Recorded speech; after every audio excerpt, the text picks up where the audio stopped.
Hey, I'm in front of the Fairview Development Center in Costa Mesa, where it is making big news right now.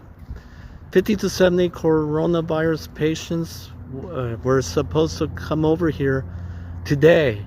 There's an injunction that was brought on by the city, and it's going to federal court tomorrow at 2 o'clock. A lot of people just don't want this city, this region, to be affected with coronavirus patients, and they're rightfully so worried.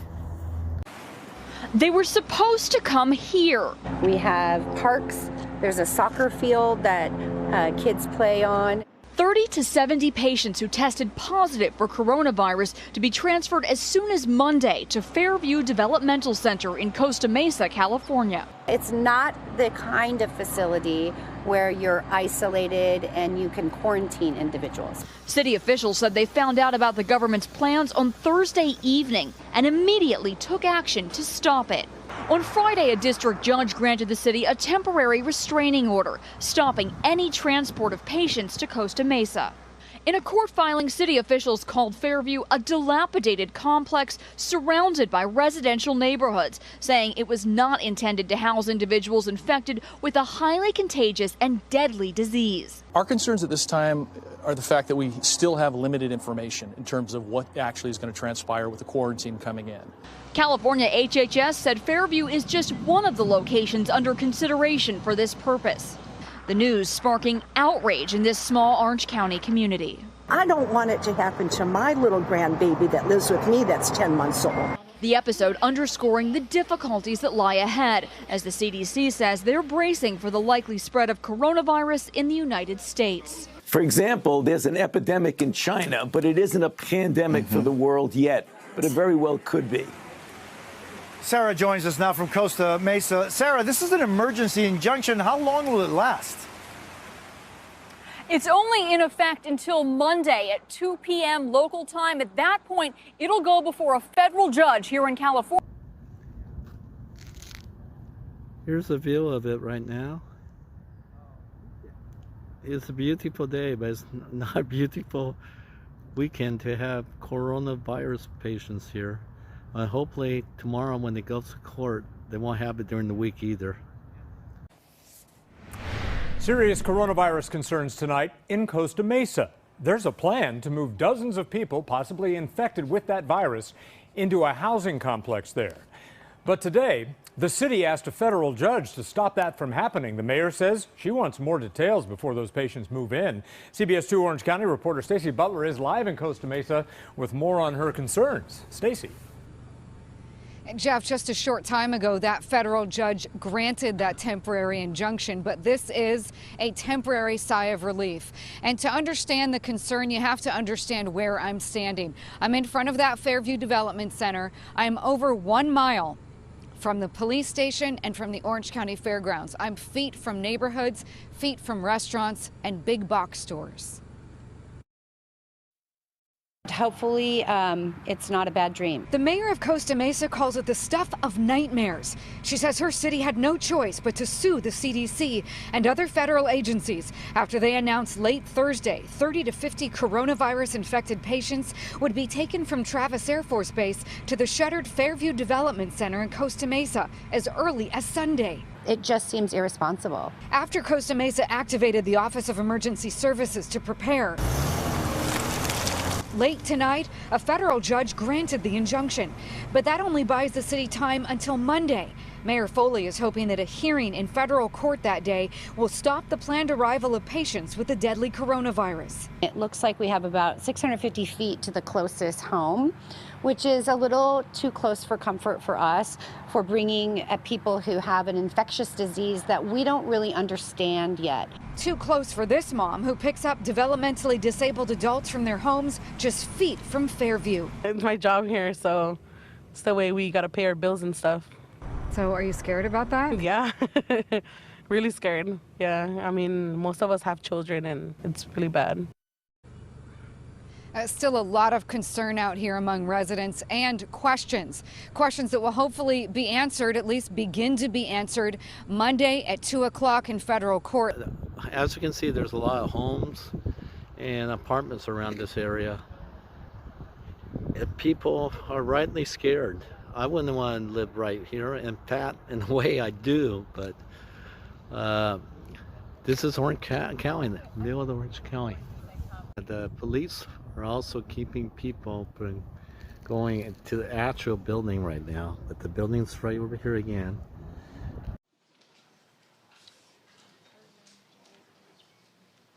Good afternoon and welcome. This is a press conference. I believe that there was a scheduled meeting before. This is just a press conference. This is not a city council meeting. Want to start this press conference in regards to the situation that we've been talking about with our city manager, Lorianne Farrell Harrison.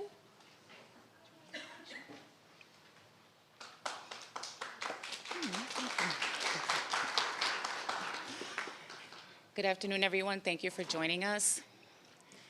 This is a very important moment right now for the city of Costa Mesa.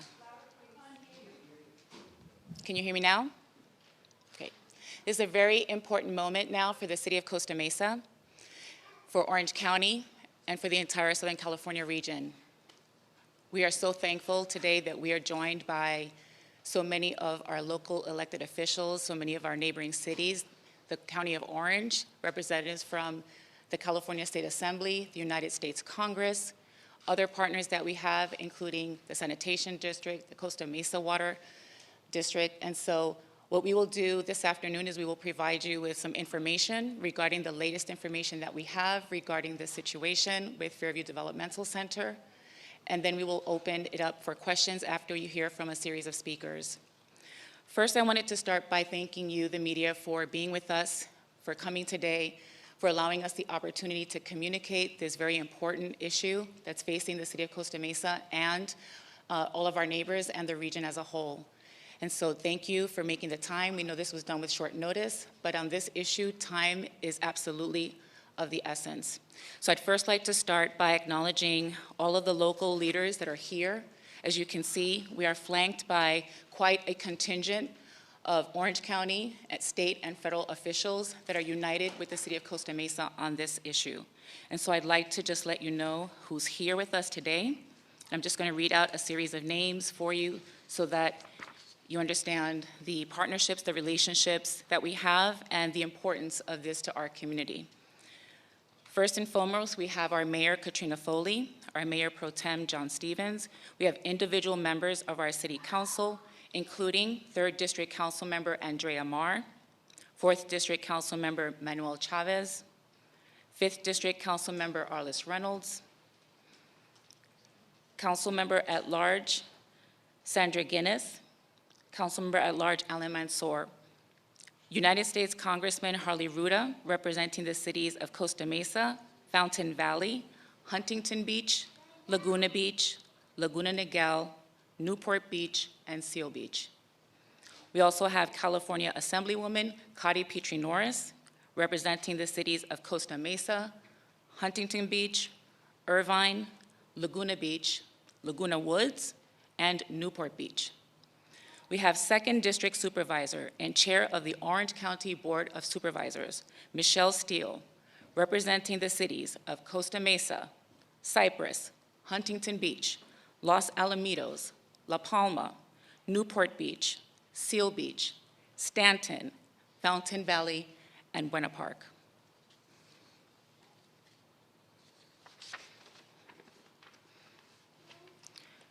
We have Newport Beach City Council Member Diane Dixon, Newport Beach City Council Member Joy Brenner, Newport Beach City Council Member Jeff Hardman, Irvine City Council Member Farah Khan, Westminster City Council Member Deirdre Nguyen,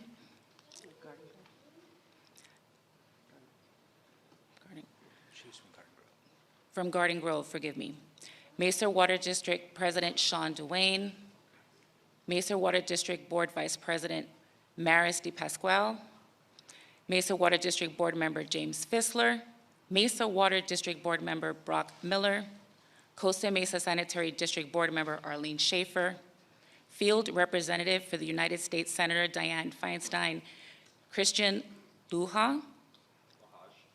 Lahaj, thank you. District Director for State Senator John Morlock, Scott Carpenter.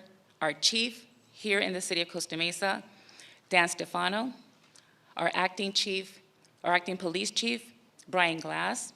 Director of the Orange County Healthcare Agency, Richard Sanchez.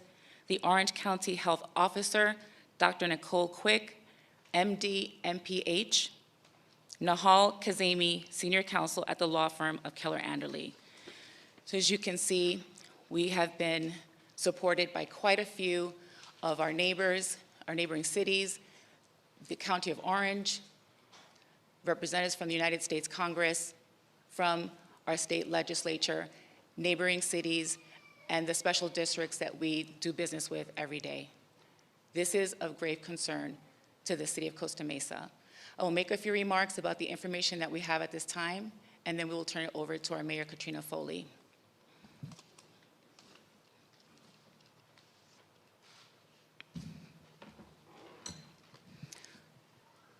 Late Thursday evening, we received a phone call from the California Office of Emergency Services that as early as Sunday evening, there was a possibility that Fairview Developmental Center would be the recipient of potentially between 30 to 50 individuals or patients or people who had been exposed to coronavirus. We were provided that information in anticipation of a potential transportation of those individuals from the Travis Air Force Base and possibly other locations. Immediately, we began to coalesce to try to get as much information as possible about how this transfer would happen and all the steps that we needed to take to get ready, and to also find out more about how this site was identified and what was the vetting process for the site. Within the last 24 hours, the City Council has taken swift and decisive unanimous action to hold an emergency meeting, to file an injunction, a temporary restraining order, in order to halt the process until we get additional information.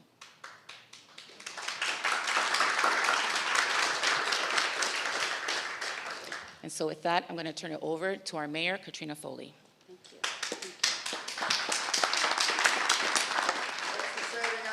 Thank you. Thank you so much. And thank you for being here. My name is Katrina Foley, Mayor of Costa Mesa. I also want to thank, we are so grateful for our community partners and all of you to drop everything that you're doing and be here for us today, because this isn't just about Costa Mesa. This is about our Orange County region. And we are all united in addressing this, what we think is a public health crisis here in our community. As the city manager indicated, we took swift, decisive action, and it was unanimous as soon as we could.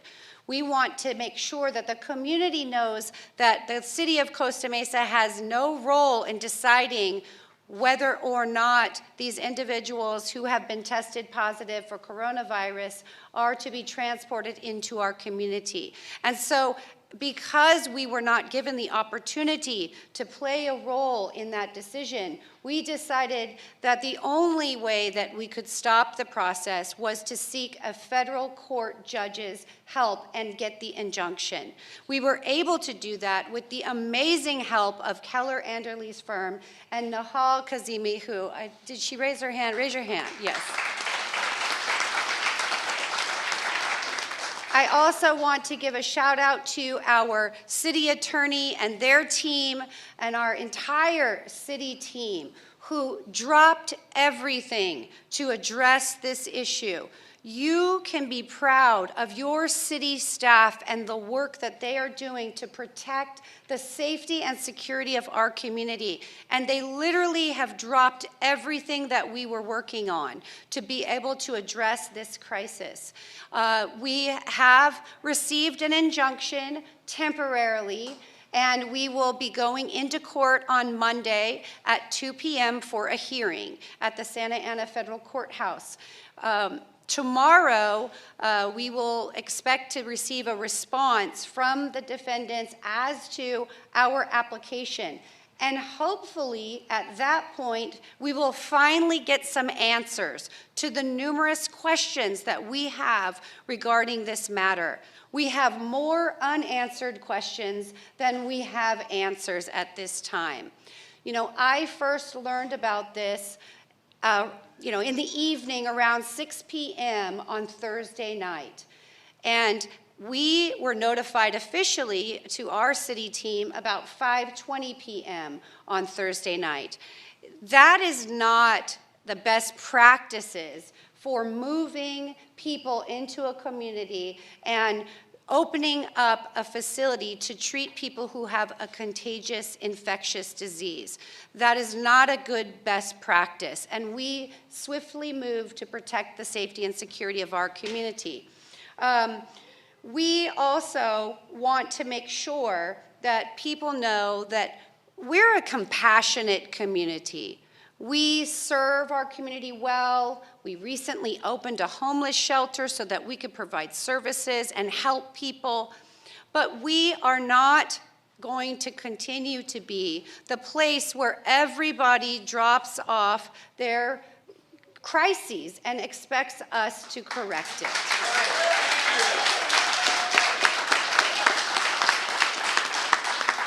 So you may have a lot of questions, and you should not get frustrated by the fact that some of our responses will not be that elaborate.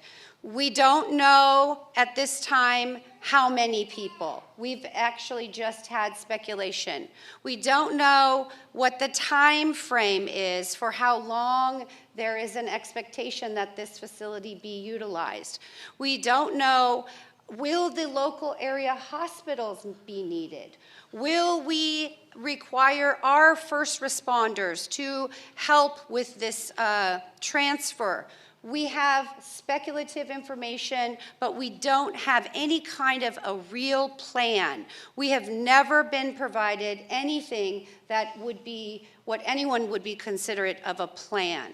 So at this time, everything is moving way too fast, and we're doing everything we can to respond. We're so appreciative to all of the residents. I see a lot of residents here today, and I know that all of us city council members, we have been receiving texts and Facebook messages and emails expressing your concern. I just today received a Facebook message from a gentleman whose house is literally behind the wall right adjacent to the facility. Thank you.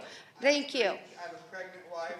Okay. Kids, and I'm so scared with 1,000 people. I'm so sorry. And you know what? I don't have the money to move. Okay, we are going to do our best to protect your family. That is our job. So it's a very emotional issue. We're going to try to stay factual. But we all have families up here, and we are all concerned. So I want to urge you all to reach out to Mark Young, the Regional Administrator for the Assistant Secretary for Preparedness and Response at the U.S. Department of Health and Human Services. And make sure you get out your phones or your pens and write this number down. He can be contacted at 415-633-5500 for inquiries about these operations. It's the least that they can do to answer questions from our community about why Costa Mesa, why now, and why not engage our locals. So thank you again for being here. At this time, I would like to invite Chairwoman of the Board of Supervisors, Michelle Steele, to come up to the podium and give the county response. Thank you. Thank you very much. Thank you, Mayor Crowley. You know, this disease is the most dangerous disease ever, and it's spreading so fast. And my question is, why we have to bring these patients to be that from Northern California to Southern California, most populated area in Orange County. We have families here, and we have children here, you just talked about, and we have schools nearby, and we didn't have any details. And just suddenly, they said, we're gonna just send these people down to your location. it's not really acceptable. We had one patient, he got healed from Hogue Hospital and he was released. Now we don't need any more people, somebody who might gonna be really getting sick and somebody's gonna spread in our neighbors. Our public health safety is the most important part. So we're gonna do whatever we can. And I really appreciate City of Costa Mesa that what you initiated, what you did. And hopefully that we're gonna work together and we're gonna stop this. We really don't need it. At the same time, as Mayor said, that we don't have any details. It's really interesting that, you know what, we're gonna just bring these patients in to your county. No, this is the most populated county. We don't need this. So this is another so much big problem that, you know, we really don't need Orange County, and we're gonna move forward. We're gonna work together with the city. We're gonna work with the other 34 cities, and we're gonna stop this. So thank you very much for all coming today. I also want to thank the board for agreeing to bring an amicus brief on behalf of the City of Costa Mesa and in support of our injunctive relief, as well as thank the City of Newport Beach and Mayor O'Neill and their team for also agreeing to file what's called an amicus brief, which is a friend of the court brief, to support our efforts. And then I finally want to thank Oakview School District and Gina Clayton-Tarvin, who is the president of that district, for engaging their lawyers to also file an amicus brief on our behalf. At this time, I would like to invite our Assemblywoman, Kati Petrie-Norris, to the podium to talk to you about what her efforts are that she's doing to help us as a partner. Thank you. Thank you, Mayor Foley, and good afternoon. I am Assemblywoman Kati Petrie-Norris. I represent the 74th Assembly District. And let me start by saying that my heart goes out to everyone around the world, the Americans, the Californians who are battling coronavirus. And let me second say that my #1 priority as your Assemblywoman is the health and safety of our community and of California. As you've heard, the federal government and federal authorities are in the process of identifying a California site that can house and treat California coronavirus patients, and the Fairview Developmental Center has been identified as one of the potential sites. I would be confounded if our state and federal government decided to locate this facility here at the Fairview Developmental Center. This is a site that is 450 miles away from the Travis Air Force Base, where the patients are currently being housed. And this is a site that is in the middle of a densely populated residential community.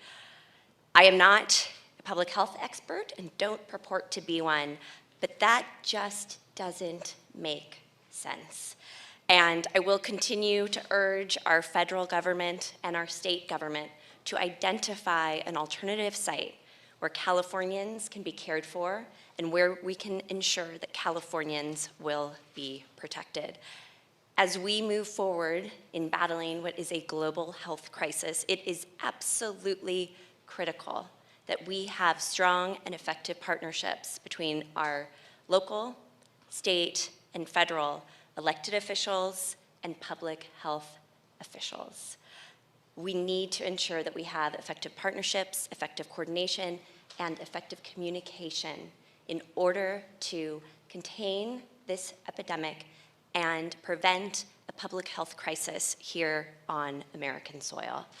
So I want to thank everyone for being here today, and I want to thank Mayor Foley and the City of Costa Mesa for your leadership. Thank you so much.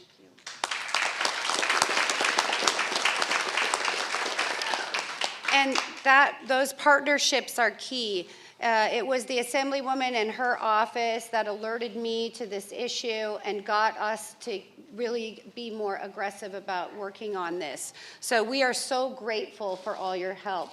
I also want to bring to the podium our Congressman, Harley Ruda, whose team has been working with us and trying to research issues that relate to federal actions, and who was so generous to take my call at close to midnight on Thursday night while we were trying to find solutions. So he's someone who is accessible and accountable and who has been very, very helpful to us. So Congressman Harley Ruda. Thank you, Mayor Foley, and thanks to all of you concerned citizens for being here today. Let's be clear, we do have deep sympathy for those who are infected with this virus, whether they are here in California, across the United States, or across the globe. But let's also be clear, all of us as elected officials representing you have an obligation for your safety and welfare as well. And I am grateful that the mayor and the city council took the bold action that they did with the amicus brief to stop the housing taking place of these individuals. Because we have to stop and pause and ask ourselves, why now, why here? And I will tell you, Mayor Foley is correct. We were talking with Assemblywoman Cuddy as well on Thursday evening. My reaction was that this was a hoax, that there is no way this is happening without any coordination with local officials.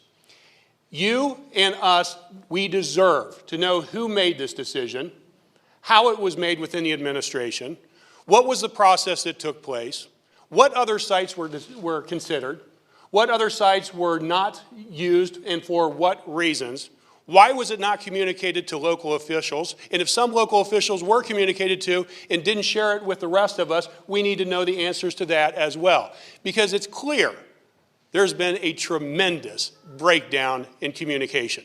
And for something as serious as the coronavirus, this is not the time to have a breakdown in communication. This is the time where you need leadership, you need coordination, you need transparency, and you need to have a plan.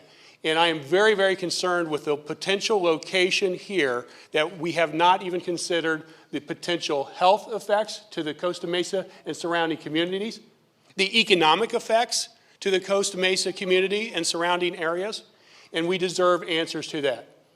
Finally, again, I want to applaud the bold, decisive leadership of Mayor Katrina Foley and the unbelievable assistance we got from Assemblywoman Cuddy Norris in making sure that we were able to address this issue and react in a timely manner. Thank you for your leadership. So before we take questions, I also want to thank personally our Mayor Pro Tem John Stevens, who has been very helpful in helping us with a legal strategy, and our council members, Andrea Marr, who her district abuts the Fairview Development Center, and so she has been fielding many calls from residents and trying to be as responsive as possible, and Councilman Manuel Chavez, who also has been very responsive to the community. Our entire city team is here to work on this until we get a solution. So at this time, we'll take some questions. That's a very good question. As far as we are concerned, we did not get proper information from the CDC and the Department of Health and Human Services, who are the command control on this matter. And so from our perspective, the federal government did not provide us with the proper information that we would need to be able to respond. Under whose control is the developmental center? How does that play into whether it gets used or not? Yes, the state owns the Fairview Development Center property, but as we understand it, and Acting Chief Glass, you may be able to provide better information here, but as we understand it, when the federal government comes in, they pretty much take over jurisdiction. What happens Monday at the meeting at 2 o'clock? What happens from your side? What happens from their side? What happens? Right. Nahal, do you want to come over?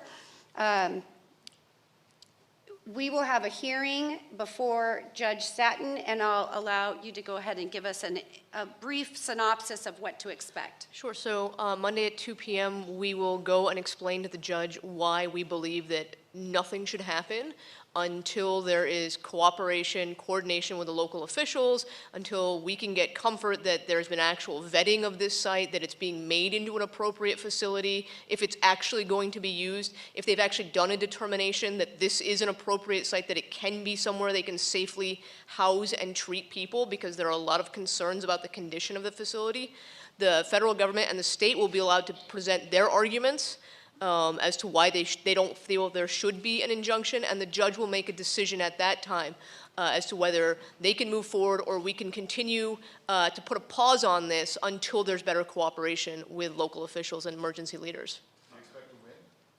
I think that we have a very good chance of winning. The judge has noticed in her order that she issued late last night that there is a serious risk of irreparable harm to this community because there's been no coordination with local leadership. So we have gotten the attention of the state and the federal government. We've gotten the attention, obviously, of the community and the media, and we think that that's going to be very, very helpful in making sure that local officials are consulted properly and that the safety of this community is paramount. Thank you. Any other questions? In your view, how ill-suited is it for something like this? Well, just a week ago, we were informed by the State Department of General Services that it would be inadequate to put a homeless shelter there. So you tell me, is it adequate for infectious disease? There's a chance they could be coming down here Tuesday, Monday night, correct, at this moment? Well, that is possible, but we will take all legal recourse that we have available to us to prevent any kind of expediting of this situation. We will do whatever we can to protect the safety and security of our community. And certainly to have people transported here on Tuesday would not be safe or secure for our community, in our opinion. Is there any way they can convince you that it's okay? I'm saying it takes days or a week, or is there any way they can convince you it's okay? At this time, we're not convinced that it's okay. Any other questions? Yes. I know that it says, Ms. Van said that patients can be put from Travis as well as potentially other sites. The court declaration in one of the documents that was filed yesterday listed just Travis Air Force Base. Do you have reason to believe there would be people coming from other Air Force bases in California or elsewhere? City Manager Farrell Harrison may have an answer to that. So to your point, there has been conflicting information given at all different levels of government. So depending on who we speak to, we get a different story. We just want the facts, we want the truth, we want to understand how was this site selected, what was the vetting process, is that consistent with the Centers for Disease Control's quarantine and isolation policies, why Costa Mesa, why Fairview, and additional information about how it is that this is supposed to transpire. It could have an impact on our community, obviously. Our first responders are more than willing and prepared to make our community safe and anyone else who needs emergency aid. But we need facts, and we need information, and we need for it to be consistent, clear, and transparent. Your question, do you have reason to believe they would be cared for if people were brought here, that they would be given care at one of the Orange County hospitals? I'd like to bring Dr. Nicole Quick from Orange County Health to respond to that question. Hi there. So as far as what the information that has been shared, our general understanding is this would be a state and federal run operation, with the understanding that if we had an individual there who became seriously ill, it would be logical that they would be at one of our area hospitals. That being said, we have not had that information confirmed. Sure. Nicole Quick, County Health Officer, Orange County Healthcare Agency. I also want to take a moment to thank Jason Dempsey, who is our Emergency Services Administrator. Mr. Dempsey. I think that he has moved into our Emergency Operations Center and literally has been working on this around the clock, and it is because of his excellent work investigative research that we know as much as we know now. And it is only because of his research that we know what we know. So thank you, Mr. Dempsey. Any other questions? Yes. It was mentioned earlier that Fairview is one of potentially multiple sites that are being considered. Have you been able to get any information about what those other sites are and how soon it's anticipated that authorities are going to make a decision on which site to use? Yes, we have a little bit more information because of some information that came out today at 4:30. Chief Glass, do you want Mr. Dempsey to answer that question? No? Okay.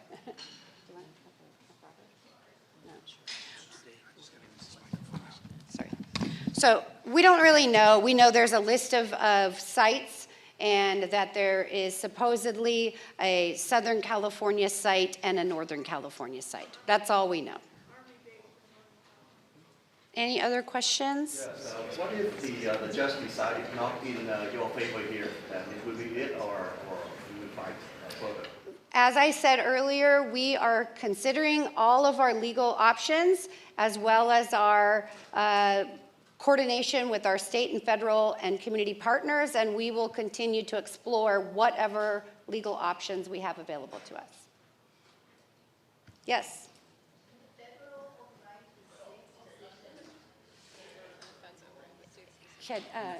Yes, yes. So the federal government, if they declare a certain type of emergency, they have the ability to override state and local action and decision making. And so that's what we are up against. Yes? I wanted to thank you so much for all the work that you've done. I have a family member that I live in the house with that works at Fairview Hospital.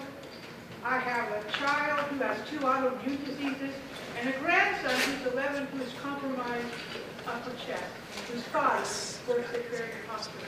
So thank you, because now he's seen it on the news, and he's terrified. He's 11 years old. I just want to thank you for everything that you've done. Thank you. Yes.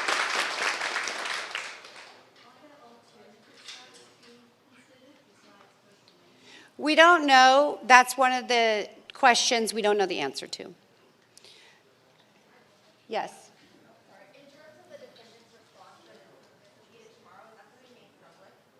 Yes, it's a public record document. Yes.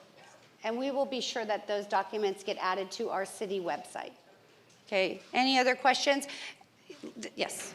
Has there been any information on personnel that are going to be provided that will be responsible for safety containment, testing, laboratory testing, that sort of thing that goes with this? Not to our knowledge. That's a great question, one that we would love the answer to, but we don't have an answer for you.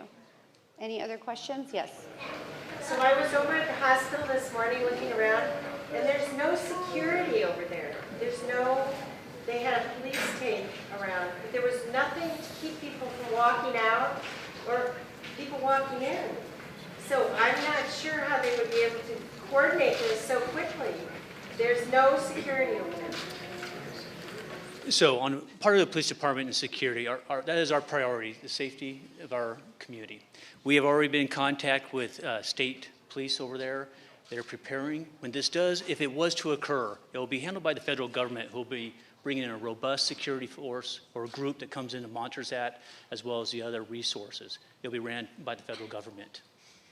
Okay, at this time, we're going to conclude our press conference. Any of the individuals here are available to speak to the press individually, and please continue to monitor our website. We have a page that's dedicated to this topic, and we'll continue to do our best to update the community. Thank you for coming out today.